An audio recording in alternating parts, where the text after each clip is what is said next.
Hey guys, Enzo Warren is with us today. He is a professional carver and entrepreneur. He's got a website, enzoswoodshop.com. Exactly, yeah. Check out his stuff over there. Well, he's been using LT Wright knives for a while in his carvings, and today we brought him down to the shop and he's doing some really cool stuff for us.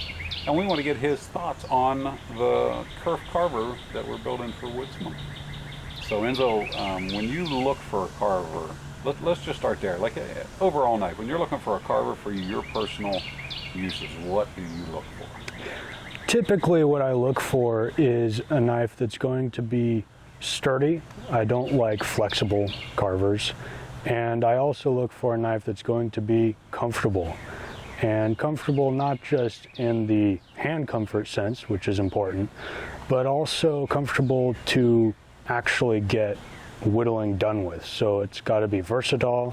It's got to be able to do the various cuts that need to get done for various projects.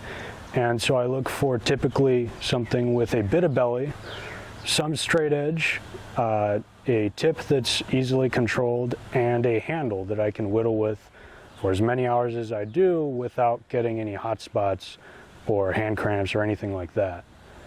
Interesting. When you speak of the handle, the Kerf Carver, that has a unique handle. It is does. Our coffin shape or hammer handle, if you would call it. It does have some edges, but I don't think they are pronounced. They just fit comfortably into the hand. What's your takes on the actual handle of that knife? So I've been whittling with it for several hours today so far, and what I've found is that the handle is surprisingly nice. When I looked at it online, I noticed the edges, and I was thinking to myself, how's that going to feel in hand? What I found is that it's really nice. Basically, this flat, all the flats on it, I found to offer really good control. So when I put my thumb on the back and I push, it's kind of like all the force is in a specific, precise direction.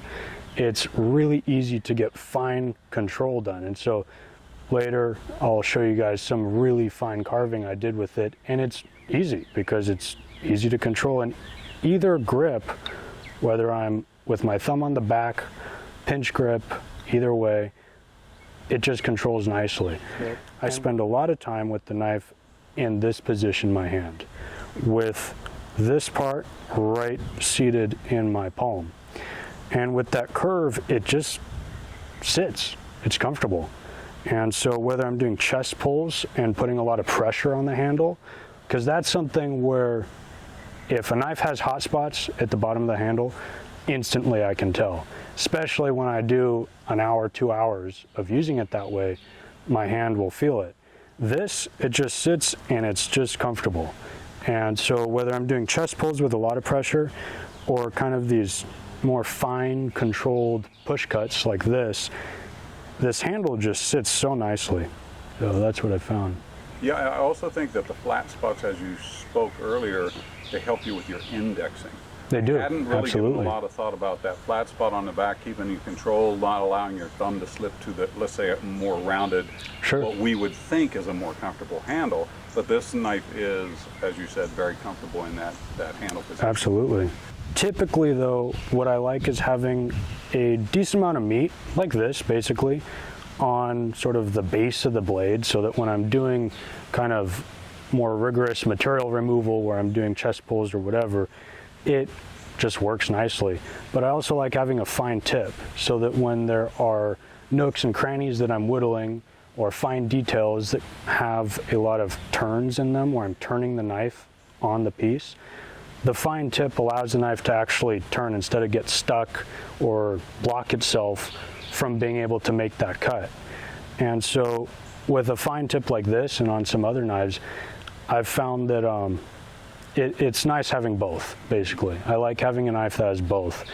And what I also like is in a blade to have a good amount of belly, because when I'm carving the flat of a spatula or of a larger spoon handle or something, this this curved section allows me to kind of form a plane on the piece of wood much easier than it would be to use just a straight no curve edge.